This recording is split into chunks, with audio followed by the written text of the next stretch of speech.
Is focusing hurting your productivity?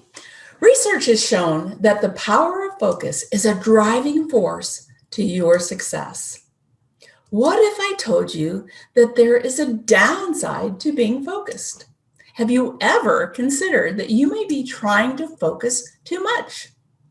We all know we want to stay focused, to be productive, accomplish what we want to get done. But at times it can be hard to stay or even to get focused. On the other side, excessive focus exhausts our brain's ability to focus, which can drain your energy, affect your decision-making abilities, and it allows you to be less creative. Your brain works best when it toggles between direct focus and indirect focus. What do I mean by indirect focus? Well, indirect focus is when your brain activates old memories. It processes back and forth through the past, present, and future in your thoughts and ideas. By revisiting old patterns, situations, and thoughts, you can create new and different ideas. This will allow you to imagine opportunities and solutions that you may have never thought about before. You can activate indirect focuses by napping, resting, doing positive daydreaming, allowing your mind just to wander, thinking differently, considering someone else's perspective or their situation. Do some role playing. Remember the sights and sounds, smells, and feelings from your past through accessing your subconscious, which creates the space for creative thinking. Think about taking a walk in the outdoors, maybe just in nature, a playful time with your pet.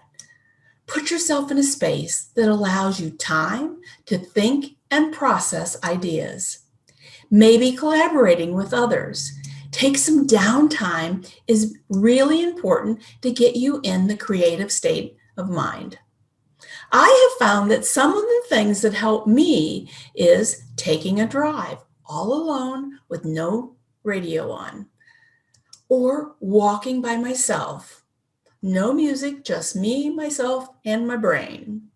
I also use affirmations prior to going to sleep or napping or doing meditation.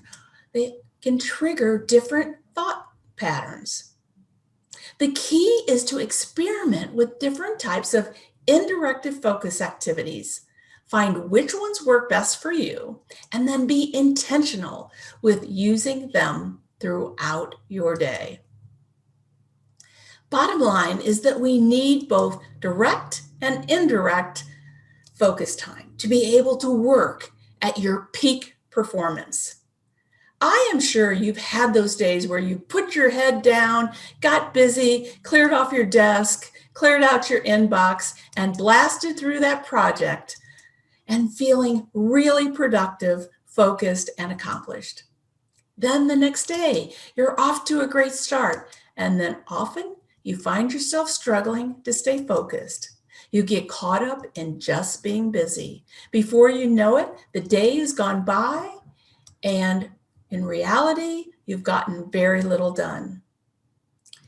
Ever been there? I have. Being able to stay focused is looked at as an exceptional productivity skill, a skill that is learned and not a natural talent. Since we spend over 40% of our day with our minds wandering away from the task at hand, this causes us to inevitably struggle because we have the desire to want to stay focused on our work.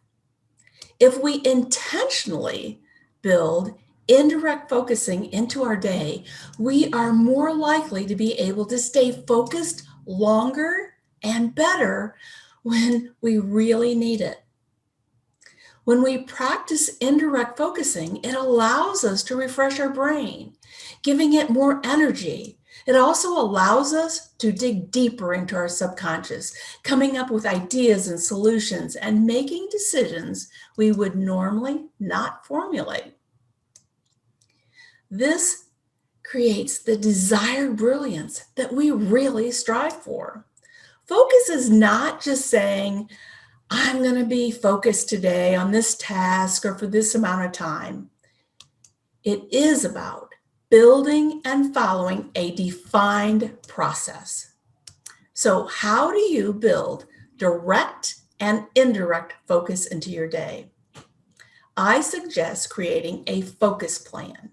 My focus process, which is what I call the productivity power zone, has 3 main sections: before, during, and after. So I'll highlight my plan.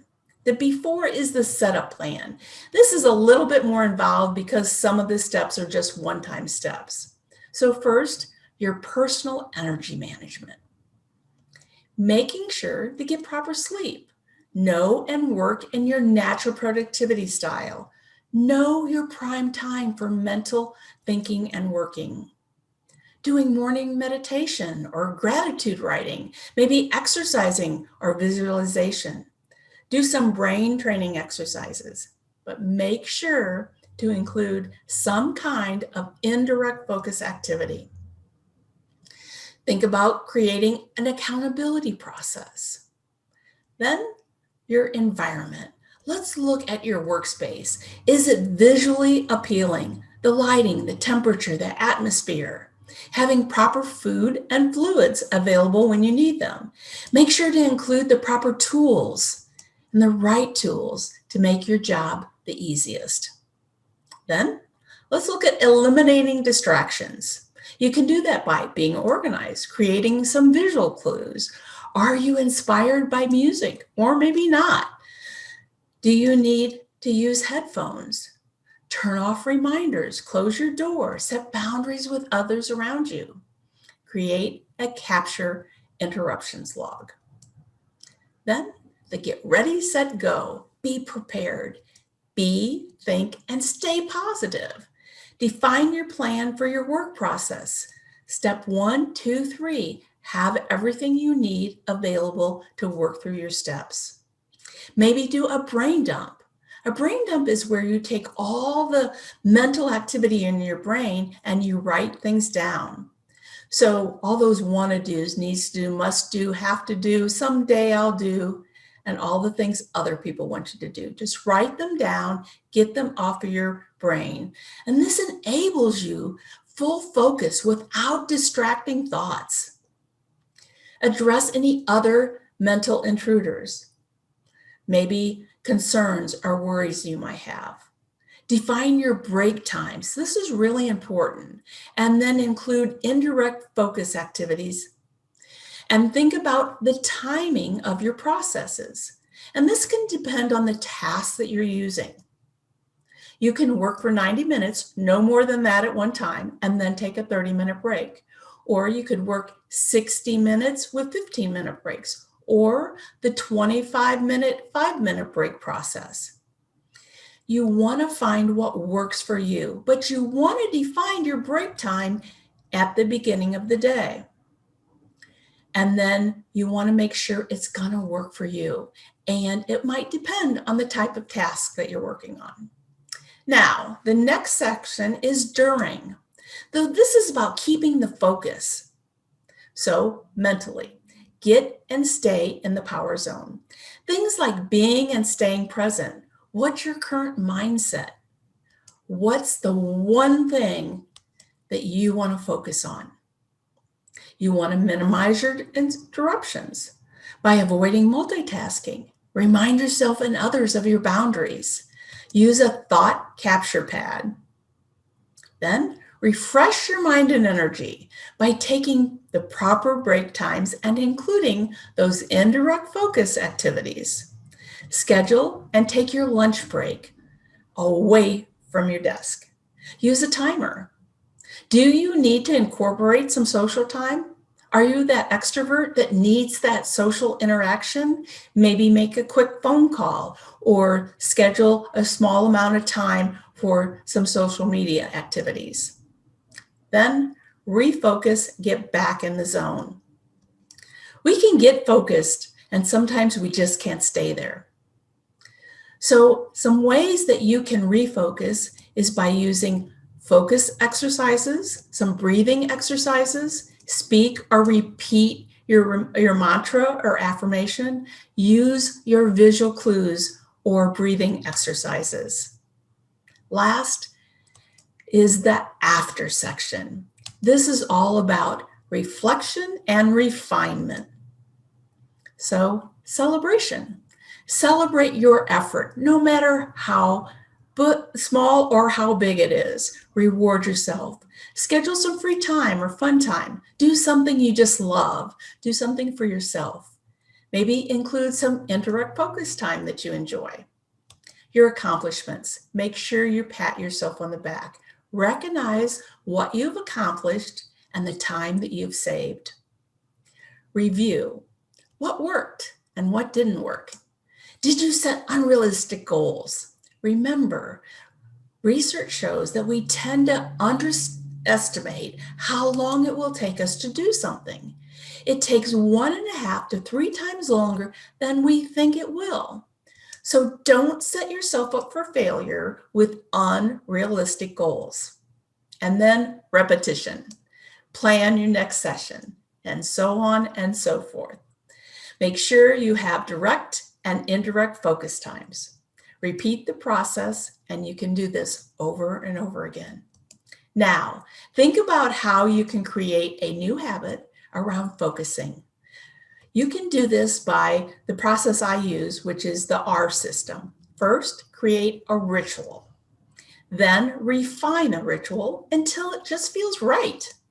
Repeat the ritual until it becomes a routine. Now you have started to create a new habit for positive, productive focusing.